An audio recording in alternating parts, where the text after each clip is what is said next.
Welcome back to the Always Thinking Mindset channel, where we give you positive vibes and simple rules to achieve your goals.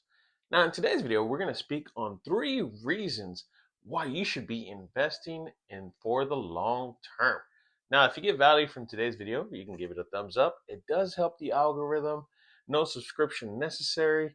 And thank you for tuning in. But if you love this channel, which I think you kind of do, go ahead and hit that subscribe button. It would help the channel out mostly.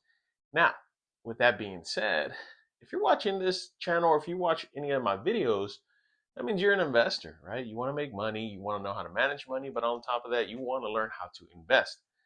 A lot of people, they do this thing where they want to invest, but they want to see it overnight and they want their money, right?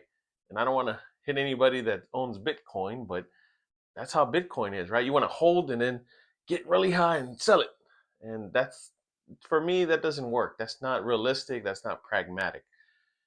Whenever you want to invest and grow, you have to do it for the long term, which leads me to my first rule of compounding. What does this mean? This means that whenever you buy an asset, whether it's a business, a house, stocks, and bonds, you have to hold it, right? That's the only way. You have to hold it.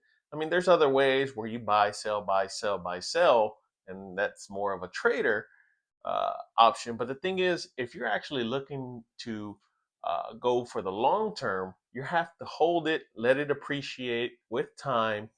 Things compound, whether it's interest, the amount of appreciation the house has, the business, things take time. And that's what I always tell investors and even new age investors, right?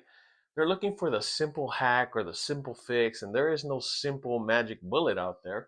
What you got to learn is numbers, but on top of that, patience. Patience is a virtue because, whenever you hold a property or you'll even the stock market, Warren Buffett always says the time he will outpace anybody because he holds his stocks past the 10-year mark, just a decade, right?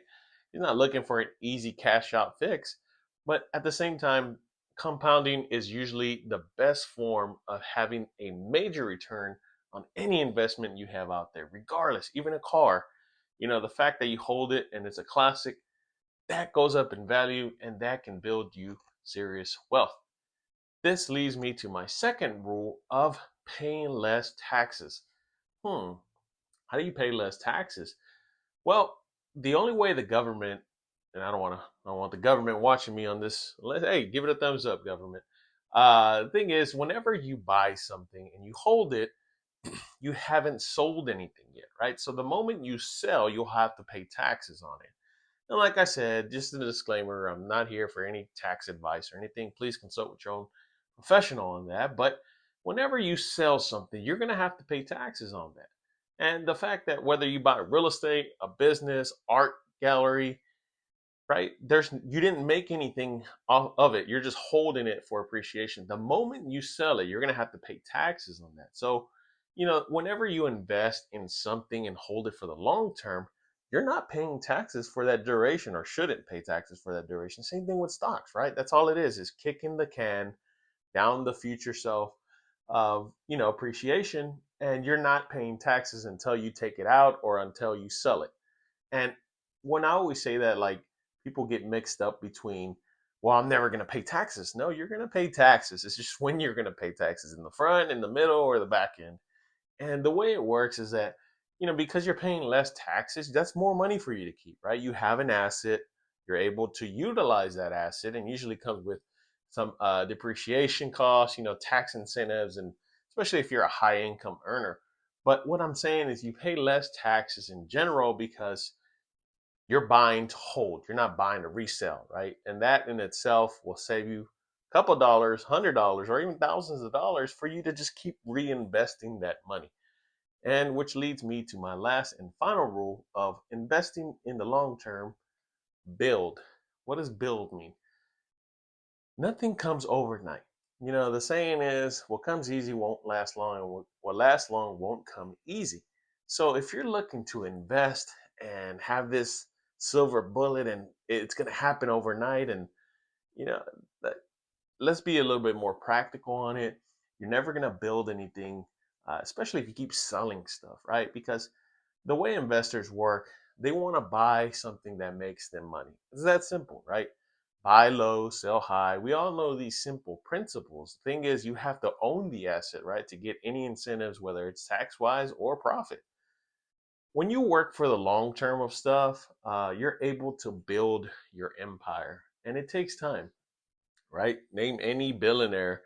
They'll start from day one in their garage or Amazon or whatever. I mean, the fact is, in order to build and get momentum, you have to, you know, reinvest, but not only that, give it time because they were playing for the long term game. And that's what I want to break into this video of playing for the long term, whether it's any type.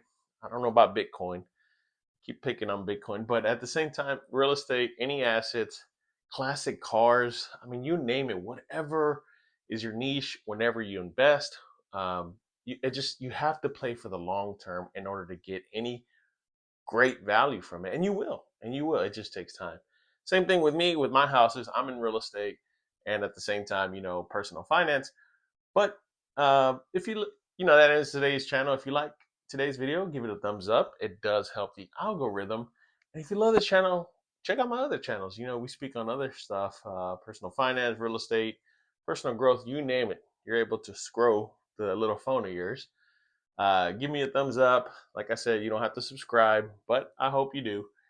And at the same time, think of the long term. Stop thinking of the short term, right? Nothing comes overnight. And at the same time, keep getting educated. We will speak soon.